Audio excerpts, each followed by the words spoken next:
Genèse 1:1. Au commencement, Dieu créa les cieux et la terre.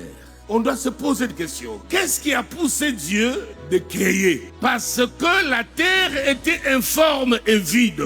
Il y avait des ténèbres à la surface de l'abîme. Voilà les raisons qui poussent Dieu à créer. C'était pour lui une manière de remettre chaque chose à sa place, de mettre de l'ordre devant une situation de chaos. D'où vient le chaos? C'est là que commence l'histoire. À cause de la première révolte, dans les cieux, dans les couloirs paisibles de l'éternité, il y a eu de troubles. Et il y a eu plusieurs révoltes. Il n'y a pas que les révoltes de Lucifer. Il y avait d'autres révoltes.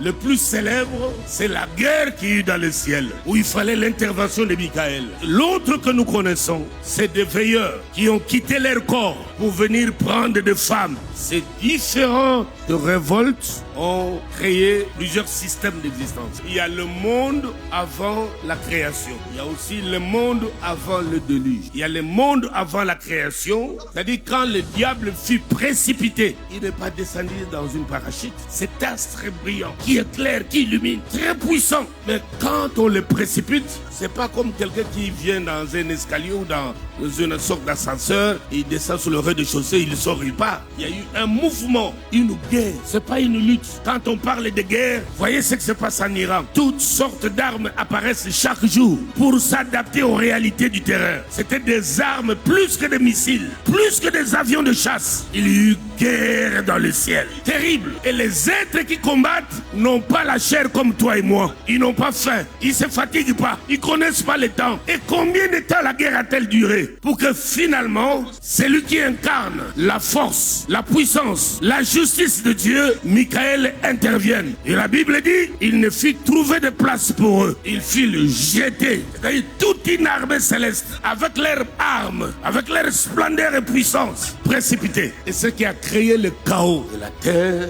était devenue informe et vide. Et cette situation n'a pas plu à Dieu. Mais avant qu'il mette de l'ordre, Lucifer et ses anges étaient déjà sur la terre. Donc quand Dieu dit, faisons l'homme, Lucifer entendait ça. Il soit à notre image, à notre ressemblance. Et Lucifer croise les bras et dit, je vais voir comment ça va se passer. Parce que nous autres là, il a utilisé plusieurs trucs pour nous créer. Certains anges ont été créés par le feu, les autres par le vent. Mais la créature dont il est question ici, j'attends voir. Pendant ce temps, Elohim, avant de souffler dans les narines, il fabriquait d'abord quelque chose dans les laboratoires. La chose appelée ADN.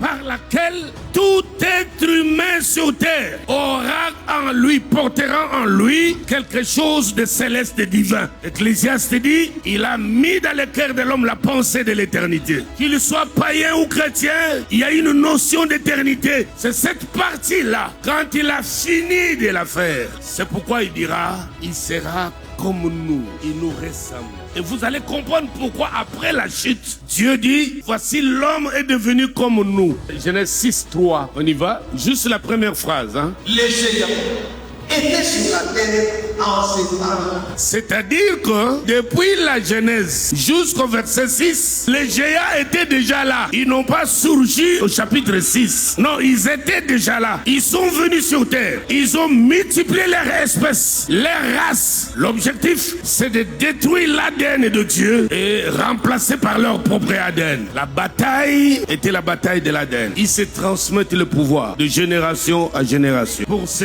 rassurer que leur mission de détruire, de noyauter, de faire souffrir, de tuer, de manger la chair humaine continue. Chaque génération, il y a toujours un représentant parce que c'est une lignée. Et cette lignée va chercher à connaître qui est de l'autre lignée, qui est dans la famille. C'est pour cela, nous sommes nés tous de même sang, mais on a des ADN différents. Le chapitre 52 a pour vocation de mettre les colliers dans les yeux. Même quand tu dors, les paupières fermées, mais tu vois. Même quand tu es perdu dans le sommeil fatigué, mais ton ADN continue à fonctionner à cause de tes origines et tes sources. Il y a une seule chose, Dieu nous a donné à chacun une mission, quelle que soit leur taille, quelle que soit leur manigance, leur capacité de se camoufler, nous les combattrons et les battrons. À chaque fois, comme cette fois-ci, avant de venir, tu as consulté l'Éternel et l'Éternel t'a dit, va, je te les donne. Tu les battras comme un seul homme. C'est pourquoi nous sommes sommes là. Rasa kabaria barasandaka.